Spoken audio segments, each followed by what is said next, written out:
तो आज इसी मूल ज्ञान को अच्छे से समझेंगे ताकि हम सबका ये मनुष्य जन्म सफल हो सके।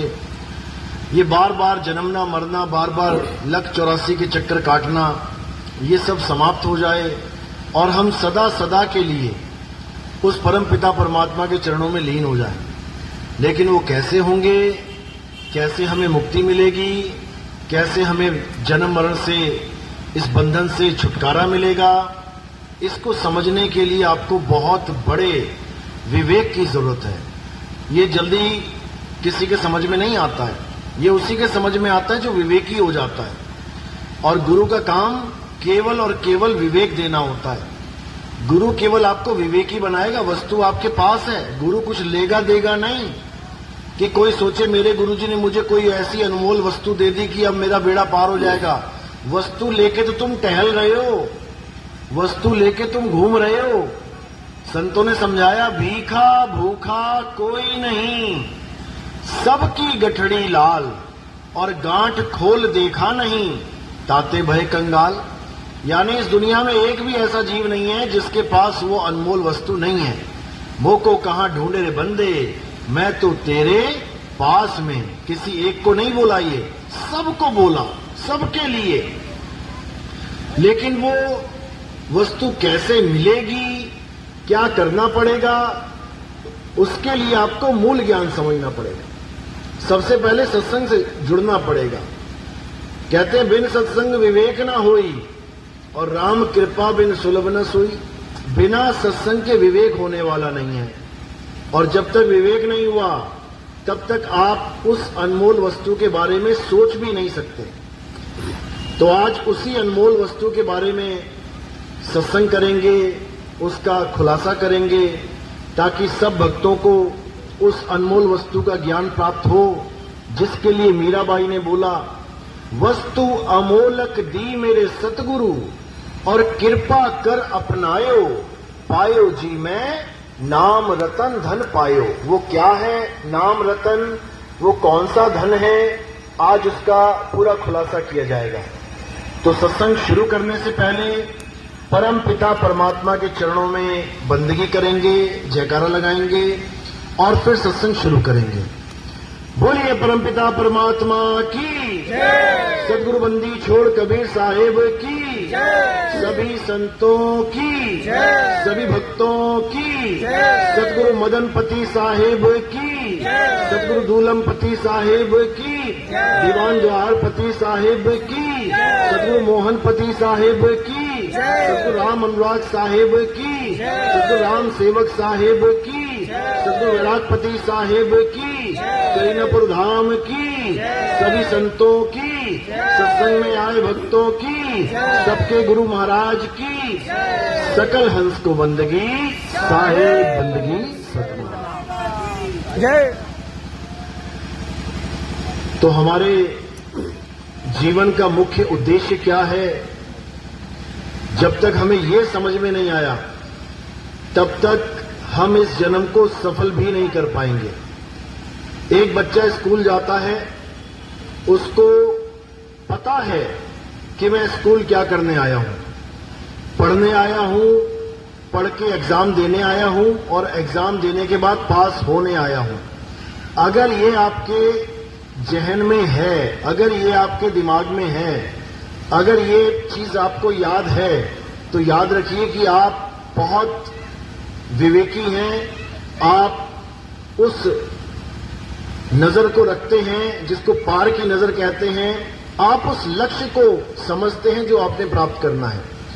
लेकिन एक बच्चा ऐसा है जो स्कूल तो एडमिशन ले लिया, लेकिन पूरा दिन खेलता कूदता रहता है, पूरा दिन शरारतें करता रहता है, पूरा दिन क्लास में बातें करता रहता है, पढ़ाई लिखाई पे कोई ध्यान नहीं है, एग्जाम का कोई डर नहीं है। अब वो पास हो जाए बहुत मुश्किल है। बच्चे फेल क्यों होते हैं? इसी कारण होते हैं, क्योंकि वो एग्जाम को भूल जाते हैं कि एक दिन एग्जाम आएगा, हमारी परीक्षा होगी, लिखना पड़ेगा, लिखने से पहले याद करना पड़ेगा। वो याद ही नहीं करता, लिखेगा क्या? इसी प्रकार जो हमारा ये जन्म है, इंसान जन्म, ये सफल क्यों नहीं हो पा रहा है? क्योंकि हमें पता ही नहीं है कि करना क्या है। अब जब नहीं पता है कि क्या करना है तो बाकी सब कुछ कर डालते हैं। बच्चे को नहीं समझ में आ रहा है कि यहां पढ़ना लिखना पास होना है तो पढ़ाई लिखाई के अलावा सब कुछ कर डालता है। शैतानी कर ली, खेल कूद लिया और दुनिया भर के काम कर लिए, लेकिन पढ़ाई लिखाई के नाम पे 0 है, तो वो कभी पास नहीं हो पाएगा। इसी प्रकार अगर हम इस दुनिया में आए हैं और हमें यही नहीं पता है कि हम क्या करने आए हैं, तो क्या करके चले जाएंगे? सारी दुनिया के काम करके चले जाएंगे सिवा एक काम के, कि जन्म मरण की मुक्ति, जन्म मरण से मुक्ति कैसे मिलेगी, इसको छोड़ के सब कुछ कर लेंगे। मकान बना लेंगे, दुकान बना लेंगे, बड़े बड़े राजा महाराजा बन जाएंगे, बड़ी बड़ी जमीनें सल्तनत बना लेंगे, बड़ा बड़ा पैसा इकट्ठा कर लेंगे, बड़े बड़े परिवार बना लेंगे, सब कुछ कर लेंगे। बड़े बड़े मंदिर बना लेंगे, बड़ी बड़ी मस्जिदें, बड़े बड़े गुरुद्वारे, चर्च बना लेंगे, सब कुछ कर लेंगे। बड़े बड़े ग्रंथ लिख लेंगे, वेद पुराण लिख लेंगे, गीता भागवत लिख लेंगे, सब कुछ कर लेंगे, लेकिन एक काम नहीं कर पाएंगे। क्या? जन्म मरण से मुक्ति का भेद नहीं समझ पाएंगे। वो कैसे पता लगेगा? वो कौन बताएगा? वो केवल और केवल सतगुरु बताते हैं। ये काम केवल और केवल सतगुरु का है। सतगुरु के अलावा तुम्हें और कोई मिलता है?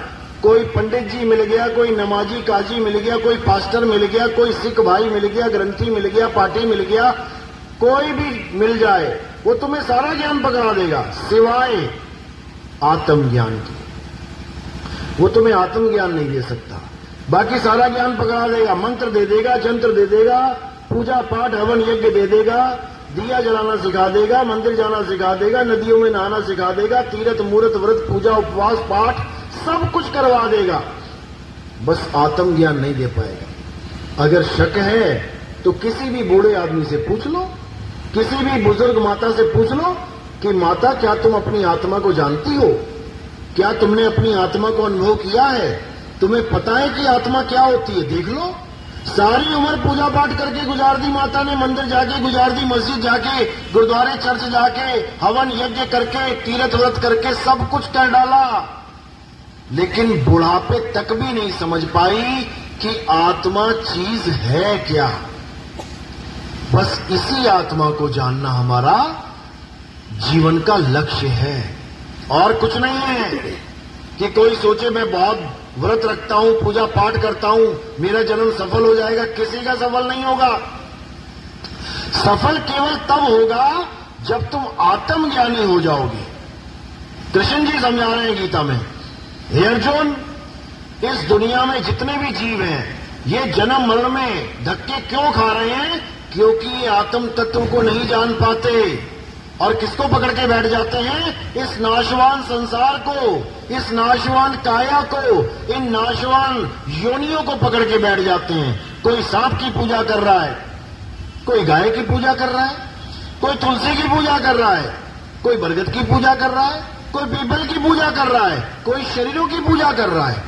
मंदिरों में किसकी पूजा हो रही है? कोई पत्थरों की पूजा कर रहा है, लेकिन कोई भी आत्मा को नहीं जान पा रहा। और कृष्ण जी बार बार समझा रहे हैं, हे अर्जुन, अगर इस दुनिया में कुछ पूजनीय है, अगर इस दुनिया में कुछ सत्य है, तो वो केवल और केवल आत्मा है।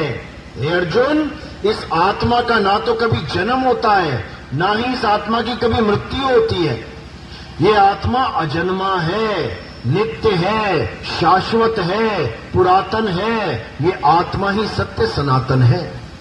इस आत्मा को कोई मारने में सक्षम नहीं है। सारी दुनिया के ऋषि मुनि, पीर पैगंबर, औलिया, सारी दुनिया के देवी देवता, भैया भवानी, यहां तक कि भगवान तक अगर आके ये श्राप दे दे कि आत्मा की मृत्यु हो जाए, हो जाएगी क्या?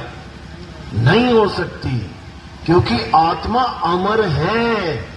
ना तो ये कभी जन्मती है और ना ही इसकी कभी मृत्यु होती है। इस आत्मा को ना तो कोई शस्त्र काट सकता है, ना आत्मा को कोई अग्नि जला सकती है, ना वायु सुखा सकती है और ना ही जल भिगो सकता है। इस आत्मा का कोई कुछ नहीं बिगाड़ सकता। अब करना क्या है? इस आत्म तत्व को जानना है। कैसे जानेंगे? 24 घंटे हमारे साथ है। बिना आत्मा के कोई अपने घर से पंडाल तक नहीं आ सकता। बिना बिना आत्मा के कोई पंडाल से घर नहीं जा सकता, बिना आत्मा के कोई खड़ा नहीं हो सकता, कोई बैठ नहीं सकता, कोई लेट नहीं सकता, बिना आत्मा के कोई खा नहीं सकता, कोई पी नहीं सकता, कोई चल नहीं सकता। लेकिन दुख की बात यह है कि सारी उम्र जिस आत्मा के सहारे सारे काम करता है उसी आत्मा को नहीं जानता और आत्मा के द्वारा किए जाने वाले कार्य को महान मान के बैठ जाता है। ये मंदिर किसने बनाए? आत्मा के द्वारा बनाए गए हैं। जिन मिस्त्रियों ने मंदिर बनाए, जिन मजदूरों ने मंदिर बनाए, आत्मा की वजह से बना पाए। अगर आत्मा ना होती बना लेते कोई। ये ग्रंथ किसने बनाए? वेद, पुराण, गीता, भागवत, कुरान, बाइबल, इंजील किसने बनाए? गुरु ग्रंथ साहब किसने बनाया? आत्मा ने बनाया। बिना आत्मा के कोई लिख के दिखाए जरा, बिना आत्मा के कोई एक भी अक्षर बोल के दिखाए जरा। ये सुबह से शाम जयकारे लगाते हैं, सुबह से शाम राम राम, अल्लाह अल्लाह, वाहिगुरु वाहिगुरु, गॉड गॉड, राधे राधे करते फिर रहे हैं। बिना आत्मा के करके दिखाए जरा। आत्मा की वजह से ही एक एक अक्षर गले से निकल रहा है। तो जो अक्षर गले से निकल रहा है वो बड़ा, या जिसकी वजह से निकल रहा है वो बड़ा? सूरज की वजह से किरणें धरती पे आ रही हैं, किरणें बड़ी या वो सूरज बड़ा? जब तक ये नहीं समझ में आया तब तक तुम आत्मज्ञान की तरफ कभी मुड़ ही नहीं सकते, आत्मज्ञान की तरफ कभी चल ही नहीं सकते। जब तक ये समझ में नहीं आया तुम कभी जान ही नहीं सकते कि तुम्हारे जीवन का लक्ष्य क्या है। तुम मंदिर में रह जाओगे, तुम मस्जिद में रह जाओगे, तुम गुरुद्वारे चर्च में रह जाओगे भक्ति करते, तुम पूजा पाठ में रह जाओगे, तुम मंत्रों के जाप में रह जाओगे, तुम हर एक नाशवान चीज के चक्कर में पड़े रह जाओगे, लेकिन तुम कभी अविनाशी को नहीं जान पाओगे। और अविनाशी क्या है? हे अर्जुन, ये आत्मा ही अविनाशी है। अब इस आत्मा को पाना कैसे है? ये सबसे बड़ा भेद है। गीता में आत्मा के बारे में कूट कूट के समझा रखा है, बहुत बढ़िया ज्ञान दे रखा है, लेकिन आत्मा को पाए कैसे ये भी बता रखा है। लेकिन पढ़ने वाले भी नहीं समझ पाते कि आखिर लिखा क्या है। तो क्या लिखा है गीता में? हे अर्जुन, इस दुनिया में दो प्रकार के तत्व हैं, एक सत्य और एक असत्य। असत्य क्या है? जो बनता और बिगड़ जाता है, जो पल पल बदलता है, जो जन्मता और मर जाता है, वो असत्य है। तो असत्य क्या है? ये काया ही असत्य है, ये नाशवान शरीर असत्य है। इसका कभी जन्म और मरण हमेशा होता है, लेकिन ये बदलता रहता है। आज ये शक्ल है, कल को मिट्टी में मिलकर दूसरी शक्ल बन जाएगी, फिर मिट्टी में मिलकर तीसरी शक्ल बन जाएगी। तो ये पांच तत्व भी कहने को मर रहे हैं, लेकिन मरते नहीं, बदल जाते हैं। ये जो पल पल बदलता है वो माया है। क्योंकि कई लोग कहते हैं तत्व कभी खत्म नहीं होता। मिट्टी मिट्टी में मिल गई तो खत्म कहां हुई? पानी पानी में मिल गया तो खत्म कहां हुआ? हवा हवा में मिल गई तो खत्म कहां हुई? बात बिल्कुल सही है, खत्म तो नहीं हुई। खत्म तो तब बोले जब मिट्टी मिट्टी रहे ही ना, लेकिन मिट्टी मिट्टी में मिल रही है और मिट्टी सामने पड़ी हुई है। अब कोई कहे ये खत्म नहीं होती तो ये सत्य है? नहीं, ये बदल रही है। ये जो बदल रही है वो भी असत्य है। भले नहीं मरती लेकिन बदलती है। इसलिए गीता में हर उस तत्व को असत्य बोला गया है जो बनता बिगड़ता है और जो जन्मता मरता है, जो पल पल बदलता है, सदा एक रस नहीं रहता। अब सत्य क्या है? हे अर्जुन, ये आत्मा ही सत्य है। इस आत्मा का ना तो कभी जन्म होता है, ना ही इस आत्मा की कभी मृत्यु होती है। ये कभी नहीं बनता, कभी नहीं बिगड़ता, ये सदा से था, है और रहेगा। इसी आत्मा को सनातन कहा जाता है। हमारा धर्म कौन सा है? हमारा धर्म है सत्य सनातन। इसका मतलब क्या है? इसका मतलब क्या मंदिर में पूजा करें जाके? इसका मतलब क्या पत्थर को पूजें? बिल्कुल नहीं। सत्य सनातन का मतलब क्या है? जो सदा सदा से था, है और रहेगा, वो सत्य सनातन कहलाता है। हमारे धर्म में आत्मा का ज्ञान दिया जाता था शुरू से, लेकिन धीरे धीरे धीरे कहते हैं विकार आते जाते हैं, आते जाते हैं। जब बच्चा छोटा सा होता है तो निर्विकार कहते हैं उसको, कि बच्चा है, कुछ नहीं पता इसको। इसको लालच का नहीं पता, इसको लोभ का नहीं पता, इसको काम का क्रोध का नहीं पता, पड़ा हुआ है बेचारा एक पालकी में। लेकिन जैसे ही बड़ा होता जाता है, काम भी आ गया, क्रोध भी आ गया, लोभ भी आ गया, मोह भी, सारे विकार आ गए। इसी प्रकार जब हम आत्म तत्व में रमे होते हैं तब हम निर्विकार होते हैं। और जब हमारी पूजा पद्धति, हमारे ऋषि मुनि आत्मा से दूर होते गए तो दुनिया भर के विकार आते गए और हमारा धर्म विकारों से भर गया। आज भगवानों के नाम पर भी देखो क्या चल रहा है। किसी भी मंदिर में चले जाओ जो मशहूर है, वहां पे 2 लाइनें लगी हुई हैं, एक गरीबों की, एक अमीरों की। ये कहां से फार्मूला बन गया भाई? क्या शंकर जी कैलाश पर्वत पे बैठे होते तो 2 लाइनें चलती थी, एक अमीरों की और एक गरीबों की? ऐसा तो नहीं था। लेकिन ऐसा हो गया। क्यों हो गया? क्योंकि हम आत्म तत्व से दूर हो गए। अब आत्मा से दूर हो गए तो क्या बचा? फिर विकारी बच्चे, कुछ ना कुछ गड़बड़ होती जाएगी। तो करना क्या है? अब वापस घूम के यू टर्न लेके दोबारा आत्मा में रमण करना है। अध्याय 3 17वां श्लोक क्या कह रहे हैं? हे अर्जुन, जो अपनी आत्मा में रमण करते हैं, जो अपनी आत्मा में तृप्त हैं, जो अपनी आत्मा में संतुष्ट हैं, उनके लिए कोई धार्मिक कर्म कर्तव्य लागू नहीं होता। अब ये कौन रमेगा, कौन संतुष्ट होगा, कौन तृप्त होगा, ये कौन है? ये जीवात्मा है। जीवात्मा अपने असली स्वरूप को, जिसे आत्म स्वरूप कहते हैं, जीव स्वरूप नहीं, आत्म स्वरूप, जिसे सोहम स्वरूप कहते हैं। सोहंग नहीं कि श्वासों के अजपा जाप कर रहे हो, सोहंग।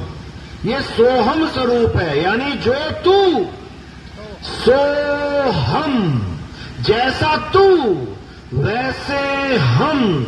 जब ये अवस्था बनेगी, जब ये स्वरूप प्राप्त होगा, तब समझ लो कि अब तुम जन्म मरण से न्यारे हो जाओगे। और अगर ये स्वरूप प्राप्त नहीं कर पाए, अगर आत्मा और परमात्मा में भेद ही मानते रह गए, अभेद नहीं कर पाए, तो मेरे भाई दोबारा जन्म हो जाएगा। कोई माई का लाल बचाने वाला नहीं है। इसीलिए कबीर साहब ने और अन्य संतों ने क्या समझाया? तो ही मोही, मोही तो ही अंतर कैसा। कोई अंतर नहीं है। बस अंतर है तो क्या है कि हम अपने स्वरूप को भूले बैठे हैं, इसलिए काया मान बैठे हैं। और वो मालिक अपने स्वरूप को जानता है, इसलिए कुल का मालिक बंदी छोड़ है। अब उस कुल के मालिक को, यानी उस परमपिता परमात्मा को पाने के लिए ये जीव करे तो करे क्या? केवल भेदी गुरु की जरूरत है। इसको एक गुरु धारण कर ले। कौन सा गुरु? जो ये सारे मंत्र जंतर तंत्र, पूजा पाठ, हवन यज्ञ, ये सारे गंगा स्नान, जमुना स्नान, ये सारे परिक्रमा, पर्वतार, जितने भी पर्वत पे परिक्रमाएं कुछ भी चल रही है, सब छोड़ दे। और क्या करे? हे अर्जुन, केवल अपनी आत्मा में स्थित होना है। जो अपनी आत्मा में स्थित हो गया वही स्थित प्रज्ञ कहलाता है। जो अपनी आत्मा में स्थित हो गया वही जन्म मरण का बंधन तोड़ के मुक्त हो जाता है। वरना जितने भी जपी तपी सन्यासी हैं, ये सब बंधन में ही रहते हैं। कबीर साहब समझा रहे हैं वाणी में, मोको कहां ढूंढे रे बंदे, मैं तो तेरे पास में। ना मैं जप में, ना मैं तप में, ना एकांत निवास में, ना मंदिर में, ना मस्जिद में, ना काबे कैलाश में। खोजी होए तुरंत मिल जाऊं, एक पल की तलाश में। और कहे कबीर, सुनो भाई साधो, मैं तो हूं विश्वास में। कहते हैं जब तक तुम्हें ऐसा गुरु नहीं मिल गया, ये जितना जो मैंने बोला है सब छुड़वा दे पहले तो। ना मंदिर में, ना मस्जिद में, ना काबे कैलाश में, सब छुड़वा दे। ना मैं जप में, ना मैं तप में, ना एकांत निवास में, सब छुड़वा दे। नहीं प्राण में, नहीं पिंड में, ना ब्रह्मांड आकाश में, सब छुड़वा दे। ना मैं त्रिकुटी भंवर गुफा में, और ना श्वासों की श्वास में, ये सब छुड़वा दे। तब समझना कि अब सही रास्ता मिलने वाला है। और वो रास्ता क्या है? वो है आत्म ज्ञान। जल में मीन प्यासी, मोहे देखत आवे हांसी, आत्म ज्ञान बिना नर भटके, कभी काबा कभी काशी। केवल आत्मा का ज्ञान ना होने के कारण हम जन्मों जन्मों से भटक रहे हैं। सतयुग में इतनी पूजा पाठ करी, इतनी भक्ति करी, इतना नाम जपा, कमी नहीं छोड़ी सतयुग में, सब कुछ किया। फिर क्या हुआ? फिर त्रेता युग में आ गए। त्रेता में खूब नाम जपा, खूब हवन यज्ञ किए, खूब पूजा पाठ किया, खूब राम राम किया। उसके बाद क्या हुआ? उसके बाद द्वापर में आ गए। द्वापर में खूब पूजा पाठ करी, खूब देवताओं को मनाया, खूब राधे कृष्णा किया। उसके बाद क्या हुआ? ये कलयुग में आ गए। और अगर कलयुग में भी यही कुछ करते रहे तो क्या होगा? फिर वापस आ जाएंगे। इसलिए अब क्या करना है? अब वो नहीं करना है जो कलयुग, सतयुग, द्वापर, त्रेता में कर लिया है। अब क्या करना है? अब वो करना है जो इन चारों युग में आज तक नहीं कर पाए। और वो क्या है? अपनी आत्मा में रमण करना है। रमण।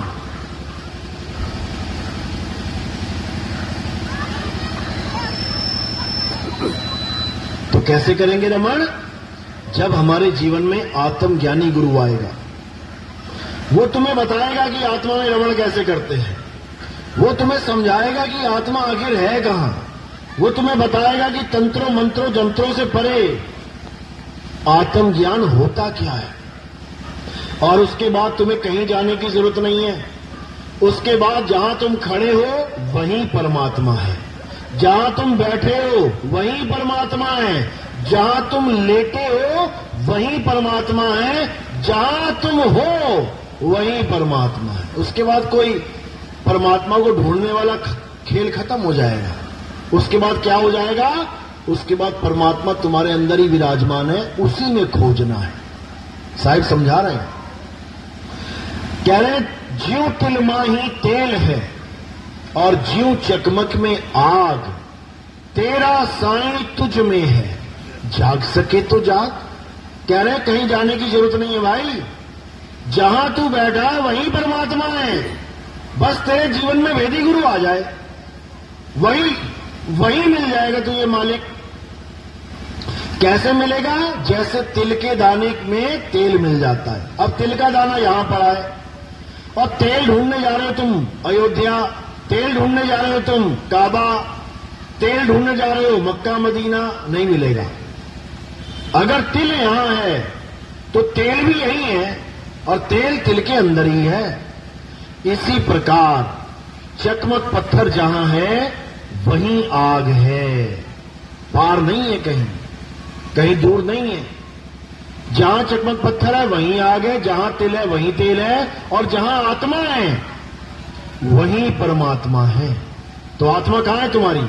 अयोध्या में है या काशी में, मथुरा में है?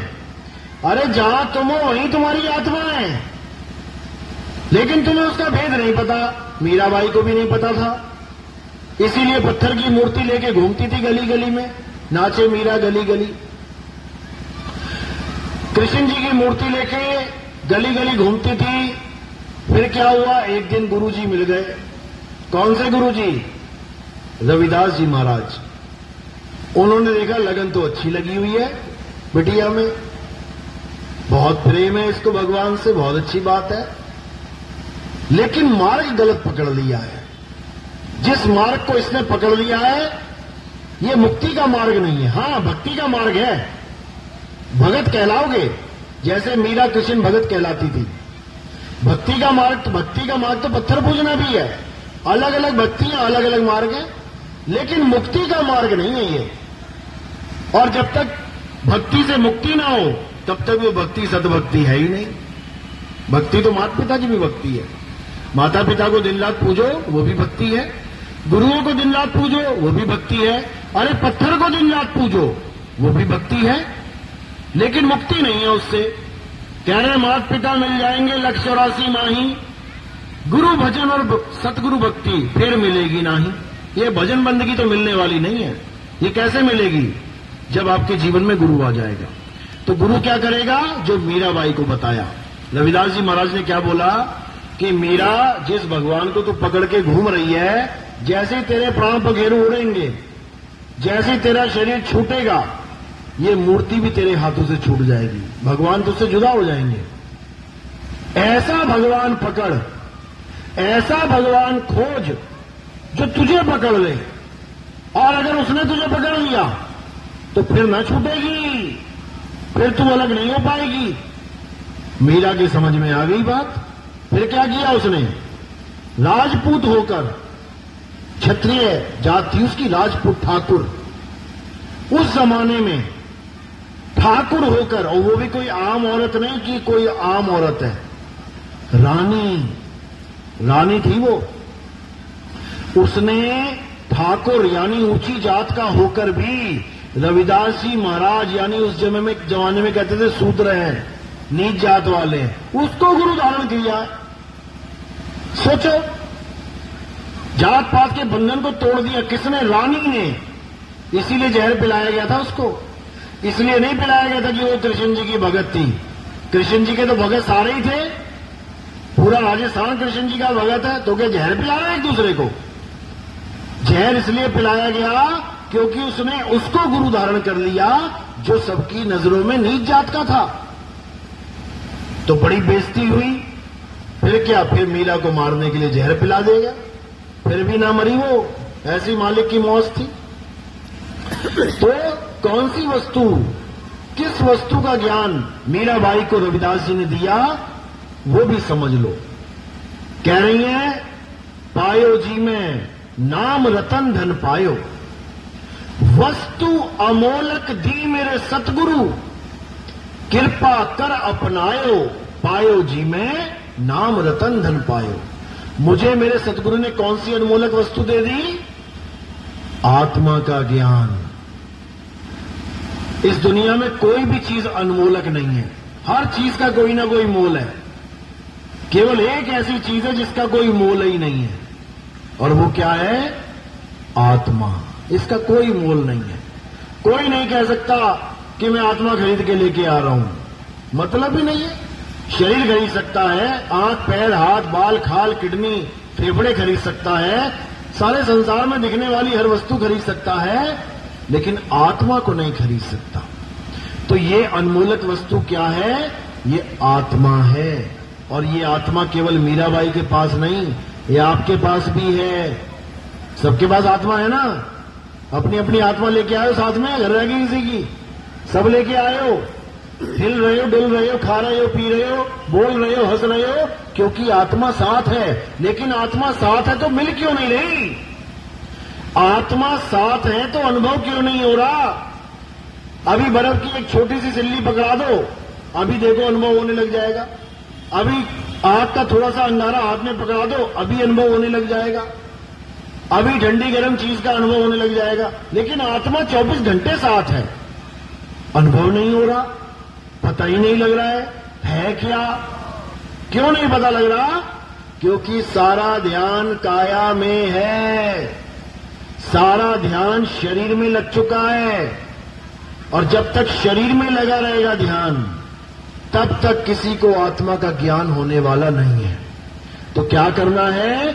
शरीर से ध्यान हटा के अपनी आत्मा में ध्यान धरना है। और कैसे धरेंगे? जब तुम्हें भेदी गुरु समझाएगा कि ये ध्यान आत्मा में धरा कैसे जाता है। उसके बाद तुम्हें कोई पूजा पाठ करने की जरूरत नहीं है, उसके बाद तुम्हें कोई दिया अगरबत्ती करने की जरूरत नहीं है, उसके बाद तुम्हें सारी उम्र कोई मंदिर, मस्जिद, गुरुद्वारे, चर्च जाने की जरूरत नहीं है। क्यों? क्योंकि जिसको पाने के लिए तुम मंदिर जा रहे थे, जिसको पाने के लिए तुम चर्च जा रहे थे, जिसको पाने के लिए तुम मस्जिद, गुरुद्वारे जा रहे थे, वो तुम्हें घर बैठे मिल जाएगा। मार्केट में हम क्यों जाते हैं सामान लेने? जब हमारे घर में सामान खत्म हो जाता है। चाय बना रहे हो, अब चीनी खत्म है तो क्या करोगे? जाओगे मार्केट, भागे भागे लेके आओगे। और चीनी का डब्बा घर में भरा पड़ा है तो कौन जाएगा मार्केट? कोई नहीं जाएगा, वो तो पड़ा ही है माल। इसी प्रकार जब हमें हमारे पास ही वो आत्म तत्व मिल जाता है तो हमें कहीं जाने की जरूरत ही नहीं पड़ती, वो घट में ही विराजमान हो जाता है। इसीलिए कबीर साहब ने समझाया, सब घट मेरा साइया, सुनी सेज न कोई, और बलिहारी व घट की, जिस घट परगट होए। परमात्मा कैसे मिलता है? कोई कहता है सतलोक जाएंगे परमात्मा को पाने, कोई कहता है अलख लोक जाएंगे परमात्मा को पाने, कोई कहता है अदम लोक जाएंगे, कोई कहता जाने की जरूरत नहीं है, वो तुम्हारे घट में ही प्रगट है प्रगट पर दीखत नाही, सतगुरु सैन सहारा हो, आवे न जावे जन्मे नहीं मरे, सो निज पीव हमारा हो। यानी वो सब घटों में बैठा भी हुआ है, लेकिन सबसे न्यारा भी है, वो किसी को मिलने वाला भी नहीं है। ऐसे जैसे तुम्हारे घर में खजाना दबाए, दादाजी ने दबाया, किसी को नहीं बताया, तो पिताजी भी उस घर में रह के चले गए 100 साल, और तुम भी रह के चले जाओगे 100 साल, तुम्हारे बच्चे भी रह के चले जाएंगे 100 साल। खजाना गड़े का गड़ा रह गया, और ऊपर से पूरा परिवार निकल गया, पूरा खानदान निकल गया, वंश के वंश निकल गए, गरीबी में, भूखमरी में, और नीचे खजाना दबाई का दबा रह गया। इसी प्रकार परमात्मा हमारे घट में विराजमान है, और जन्मों जन्मों से है, युगों युगों से है। ऐसा नहीं कि आज मैं बता रहा हूं इसलिए है, वो सदा सदा से था, है और रहेगा। लेकिन बिल्कुल उसी खजाने की तरह हमारे किसी काम नहीं आ पाया, जिसका भेद हमें पता ही नहीं है। जब हमें खजाने का भेद ही नहीं पता है, तो हम कैसे अमीर होंगे? इसीलिए कबीर साहब ने जपी तपी सन्यासी से ज्यादा भेदी गुरु की महिमा गाई है। जो कबीर साहब कहते हैं ना कि गुरु बड़े गोविंद से मन में देख विचार, ये कौन से गुरु की बात चल रही है? ये भेदी गुरु की बात चल रही है। वो समझा रहे हैं कि परमात्मा साथ रहा है सदा तुम्हारे, तब भी तुम्हें मुक्त नहीं किया उसने। लेकिन अगर तुम्हारे जीवन में भेदी गुरु आ जाए, वही परमात्मा तुम्हें इसी जन्म में मुक्त कर देगा। याद रखना, ये दया है मालिक की, क्योंकि वो चाहता है कि तुम गुरुमुख हो, ज्ञान को प्राप्त करो और निकलो यहां से। तो कैसे मिलेगा वो मालिक? जब हम अपने घट में खोजना शुरू करेंगे। मोको कहां ढूंढे रे बंदे, मैं तो तेरे पास में, खोजी होए तुरंत मिल जाऊं, एक पल की तलाश में, एक पल में। कई कहते ना, मैं इतने सालों से मालिक को ढूंढ रहा हूं, मिल नहीं रहा। अरे भेदी गुरु के पास जा, एक पल में तुझे भेद बताएंगे उसके ठिकाने का, एक पल में। उससे क्या होगा? उससे तुम्हारी दौड़ शांत हो जाएगी। अब तुम्हें पता है ना मैंने इधर जाना है, ना मैंने इधर जाना है, ना इधर जाना है, ना इधर जाना है, मैंने कहां जाना है ये तुम्हें पता लग जाएगा। बस अब तुमने उस तरफ चलना शुरू करना है जिस तरफ गुरु ने तुम्हें मार्ग बता दिया। इसीलिए गुरु को मार्गदर्शक कहते हैं। क्या कहते हैं गुरु को? मार्गदर्शक, यानी रास्ता दिखाने वाला। कौन सा रास्ता दिखाने वाला? यहां तो सब नाम जपवाने वाले बैठे हैं, यहां सब नाम जपवाने वाले बैठे हैं। किसी को जाओ तो पूछो गुरुजी से, गुरुजी मुझे कृष्ण जी चाहिए। अच्छा कृष्ण जी चाहिए तो जप बेटा, हरे कृष्णा हरे कृष्णा हरे कृष्णा। कोई गया, गुरुजी मुझे राधा राधा चाहिए, कहते जप बेटा राधा राधा। कोई कहता गुरुजी मुझे तो राम जी चाहिए, तो जप बेटा राम राम राम। ये कोई लॉजिक हुआ? ये तो वो बात हो गई, तुमने किसी से पूछा गुरुजी मैं दिल्ली जाना चाहता हूं, बेटा बैठ यहां पे, दिल्ली दिल्ली जप, दिल्ली दिल्ली दिल्ली। गुरुजी मैं नोएडा जाना चाहता हूं, बैठ जाए यहां पे, जप नोएडा नोएडा नोएडा। मैं जी गुड़गांवा जाना चाहता हूं, बैठ यहां, जप गुड़गांवा गुड़गांवा। क्या बच्चों वाली बातें हैं ये कैसी भक्ति है भाई? हीरा चाहिए तो हीरा हीरा जप ले, आलू चाहिए आलू आलू जप ले, टमाटर चाहिए टमाटर टमाटर जप ले। मजाक बना लिया भगवान का इन लोगों ने। ये कोई भक्ति भक्ति नहीं है, ये मूर्ख बनाया जा रहा है तुम्हें। कारण क्या है? क्योंकि इनके पास आत्मा का ज्ञान नहीं है। अरे कृष्ण जी कृष्ण कृष्ण जप के नहीं मिलेंगे, कृष्ण जी आत्मा की साधना से मिलेंगे। राम जी राम राम जप के नहीं मिलेंगे। राम को पाना है तो आत्म तत्व को जानो, वही आत्म राम है, समझो। तो ये आत्म ज्ञान की बात है भाई, ये भेद की बात है। कबीर साहब उस भेदी गुरु की महिमा गाते हैं जो हमें आत्म तत्व का भेद बता दे और क्या छुड़वा दे, ये राम राम राधे राधे अल्लाह अल्लाह वाहिगुरु वाहिगुरु ये छुड़वा दे और आत्म तत्व का भेद समझा दे।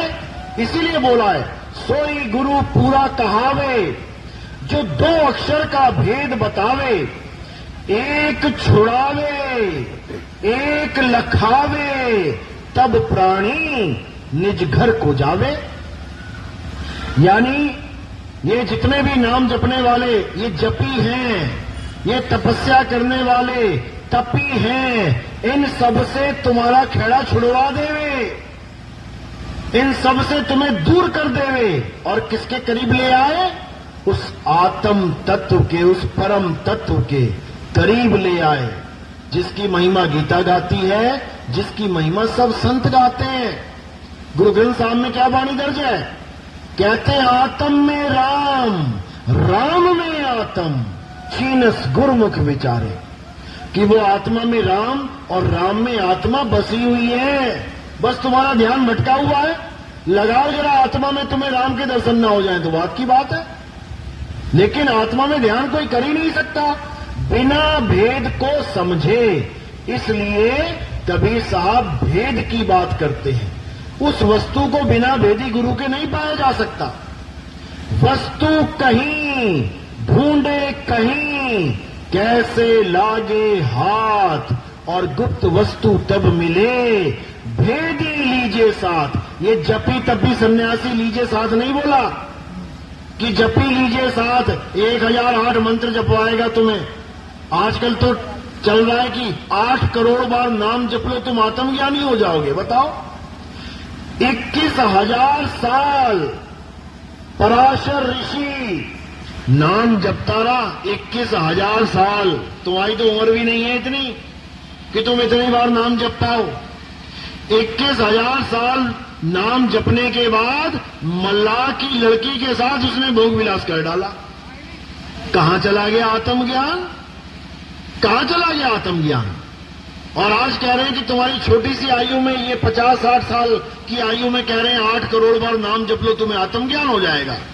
बच्चों वाली बातें, ऐसा बिल्कुल नहीं होगा। ये तो बिल्कुल वो बात हो गई, तुम 8 करोड़ बार चीनी चीनी चीनी जप लो और तुम्हारा मुंह मीठा हो जाएगा। बताओ, अरे 8 छोड़ 80 करोड़ बार जप लो, नहीं होगा। और कैसे होगा, 2 मिनट में हो जाएगा। थोड़ी सी चीनी उठा के मुंह में डाल ले बिना बोले, एक बार भी नाम न जपना पड़ा चीनी चीनी चीनी। बस तुम्हें पता होना चाहिए वस्तु है कहां, और तुम वस्तु के नाम में तृप्त होके बैठ गए, बर्बाद हो जाएगा जन्म। तो कबीर साहब नाम की नहीं वस्तु की महिमा गाते हैं। अरे वस्तु कहीं ढूंढे कहीं, कैसे लागे हाथ, और गुप्त वस्तु तब मिले, भेदी लीजिए साथ। भेदी लीना साथ में, दीनी वस्तु लखाए, और कोटि जन्म का पंथ था पल में पहुंचा जाए। करोड़ों जन्म बीत जाएंगे बिना गुरु के, भक्ति करते करते, और बीते गए लोगों के जन्मों जन्म बीत गए, मुक्ति प्राप्त नहीं हुई। मुक्ति प्राप्त करने का एकमात्र साधन है, और वो है सतगुरु की शरण में जाना। सतगुरु कौन है, सतगुरु सोई सतनाम बतावे, और बाकी गुरु कोई काम ना आवे। सतगुरु वो है जो तुम्हें सतनाम का भेद बता दे। ये ओम सोम सतनाम नहीं है, सतनाम तुम्हारा स्वरूप है। सत्य नाम कोई नाम नहीं, ये है आपन रूप, और जो जाने इस भेद को पावे आप स्वरूप। तुम्हारा स्वरूप ही सतनाम है। तुम्हारा स्वरूप अजर अमर अविनाशी है। तुम्हारा स्वरूप अखंड है, लेकिन तुम उस स्वरूप को जानते नहीं। तुम अपने निज नाम को पहचानते नहीं। क्या कर रहे हैं, अरे सत्य स्वरूपी नाम साहिब का, सो निज नाम हमारा। लेकिन कौन जानेगा बिना गुरु के। तंत्रों में, मंत्रों में, जंत्रों में पूरा जीवन बर्बाद करके चले जाते हैं, 84 में भटक जाते हैं। लेकिन अब नहीं भटकना है। अब वो काम करना है जो आज तक नहीं किया, और वो क्या है, अपनी आत्मा में रमण करना है और कुछ नहीं करना।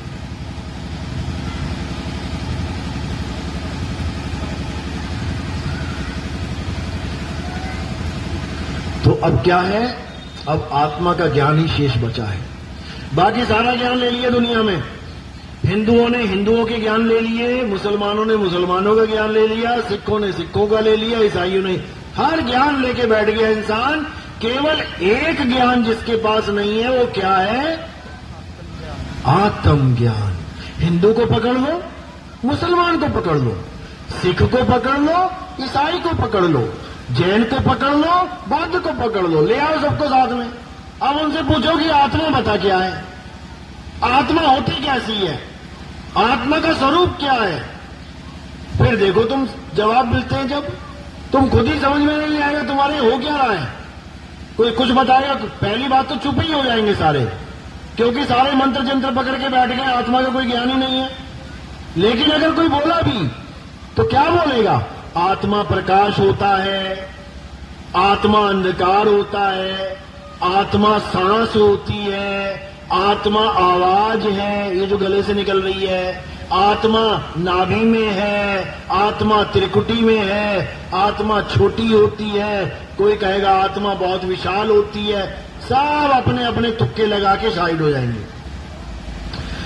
एक भी ये नहीं बोलेगा कि आत्मा शब्द होती है, एक भी नहीं बोलेगा, एक भी नहीं समझ पाएगा कि आत्मा का स्वरूप क्या है। तो आत्मा का स्वरूप क्या है? शब्द स्वरूप। लेकिन मेरे बोलने से नहीं समझ में आएगा कि मैंने कह दिया शब्द स्वरूप और तुम समझ गए। शब्द तो बहुत सारे हैं। शब्द शब्द बहु अंतरे, सार शब्द मत लीजिए, और कहें कबीर जहां सार शब्द नहीं, दृग जीवन सो जीजे। कहते धिक्कार है उस जीवन पे जो इंसान तो बन के आ गया, लेकिन यही नहीं समझ पाया कि इंसान बनना क्यों है, कारण क्या है इंसान बनने का। इंसान बनने का एक ही कारण है मेरे भाई, अपनी आत्मा को जान लो, आत्मा को पहचान लो। कौन पहचानेगा? जीव, यानी जीव आत्मा परमात्मा को पहचानेगी। समझो, जब मैं आत्मा कहता हूं तो वो अचल आत्मा का संकेत होता है, और जब मैं चल आत्मा कह देता हूं कि आत्मा जा रही है आ रही है, तो वो जीव आत्मा का संकेत हो जाता है। इसको समझना है। लोग बड़े कंफ्यूज रहते हैं इसमें कि कभी आत्मा कहते हैं कभी परमात्मा कहते हैं, चक्कर क्या है? आत्मा परमात्मा एक हो जान, जीव को अलग पहचान। जीव ना तो आत्मा है ना परमात्मा है, जीव को बिल्कुल अलग समझो। जीव क्या है? ये काया में जीव विराजमान है। आत्मा परमात्मा का भेद काया से न्यारा है, समझ लो। और उसी आत्मा को कहते हैं आत्मा सो परमात्मा। तो आत्मा का मतलब होता है शुद्ध चैतन्य स्वरूप। तुम्हारा शुद्ध चैतन्य स्वरूप वही परमात्मा का स्वरूप है, वो दोनों अलग अलग नहीं है। इसीलिए वाणी समझा रही है आत्मा परमात्मा एको करे, दो नहीं रखेगा वो, तो एक ही हो जाएगा वहां मामला सारा, तभी कल्याण होगा, नहीं तो नहीं होगा। चलो, मेरी बात समझ में आ रही है? किस किस के समझ में आ रही है? थोड़ी बहुत हाथ खड़ा करो जरा, बहुत अच्छी बात है। ऐसे ही धीरे धीरे धीरे धीरे ये विवेक बढ़ता जाएगा। और हमारे जो सत्संग है यूट्यूब चैनल पे आप सुन सकते हैं। कैद कबीर सुनो भाई साधु नितिन दास लिखेंगे, या फिर नितिन दास के सत्संग लिखेंगे तो आ जाएगा, या फिर और भी जो सत्संग दिखाई देंगे आपको उनमें भी सुन सकते हैं। कई चैनल हैं, और धीरे धीरे धीरे सुनते जाएंगे, हर बात को समझते जाएंगे, तो अपने आप इस माया नगरी से मोह उठने लग जाएगा। क्योंकि अब समय बहुत बुरा आने वाला है। अब ऐसा समय आने वाला है कि तुम्हें गली गली में हालत खराब दिखाई देगी लोगों की। अभी शुरुआत तो हो चुकी है, जवान जवान बच्चे बेचारे हार्ट अटैक से मर रहे हैं। अभी तुम्हें पता नहीं लग रहा क्योंकि मीडिया में नहीं आ रहा है, लेकिन धीरे धीरे धीरे यही खबर बचेगी लास्ट में। जैसे शुरू शुरू में कोरोना आया था तो लोगों ने कहा अरे जाने दो, आते हैं वायरस, क्या है क्या नहीं है जाने दो, मजाक में ले लिया। उसके बाद 24 घंटे एक ही न्यूज चल रही थी, 24 घंटे कोई भी चैनल खोल लो, इतने मर गए, इतने मर गए, इतने मर गए, इतने मर गए। उसके बाद तुम भूल गए थे कि जीना भी है कि नहीं। उसके बाद यही था कि बचेंगे कि नहीं। फिर ये ड्रामा चल रहा था, बचेंगे कि नहीं। अब भूल गए उस मौत को, जिस मौत से डर रहे थे भूल गए। ये इंसान की प्रवृत्ति ही ऐसी है, जब मुसीबत आती है तो हाय हाय करता है, और जब चली जाती है तो बाय बाय कर देता है उसको। तो इसी को साहिब समझा रहे हैं, दुख में सुमिरन सब करें, सुख में करे न कोई, और जो सुख में सिमरन करे तो दुख काहे को होए, इसको समझना है। चलो, तो अब आरती का समय है। आरती कैसे करते हैं समझ लो। हमारे यहां किसी भी शरीर की आरती नहीं होती है। हमारे यहां किसी भी काया की, पत्थर की, फोटो की, कैलेंडर की, यानी कोई भी ऐसी वस्तु जिसमें आत्मा नहीं है, हमारे यहां उसकी पूजा नहीं होती, हमारे यहां उसकी आरती नहीं होती। कई गुरु देखे होंगे आपने, अपनी फोटो लगा लेते हैं, कहां रखनी है, मंदिर में रख लेना सजा के। उसके बाद देसी घी का दिया जला रहे हैं, घुमा रहे हैं। वो पत्थर की मूर्ति के आगे दिया जला रहे हैं। अब पत्थर की मूर्ति हवा से टेढ़ी हो गई, गिर गई, तुम 1000 बार कह लो गुरु जी उठ जाओ, 1000 बार कह लो भगवान जी उठ जाओ, वो ना उठते कभी। तुम्हें ही उठा के रखना पड़ रहा है बार बार। यानी भगवान जी में इतनी ताकत नहीं खुद उठ जाए, तुम उठा के रख रहे हो। कारण क्या है? क्योंकि उस पत्थर की मूर्ति में आत्मा नहीं है और तुम्हारे अंदर आत्मा है। इसीलिए तुम भगवान की मूर्ति को लेटा भी सकते हो, बैठा भी सकते हो। इसी प्रकार हमारे यहां केवल आत्मा की पूजा होती है। तो अभी जो आप ज्ञान सुन रहे थे, ये कौन दे रहा था? ये आत्मा ही दे रही थी। आत्मा ही ज्ञान देती है। काया तो एक माध्यम है। काया एक माध्यम है, किसकी तरह? इस माइक की तरह। इस माइक में से आवाज आ रही है, बिल्कुल आ रही है।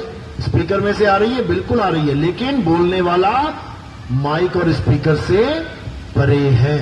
इसी प्रकार आत्मा इस काया से परे है, उसकी आरती होती है।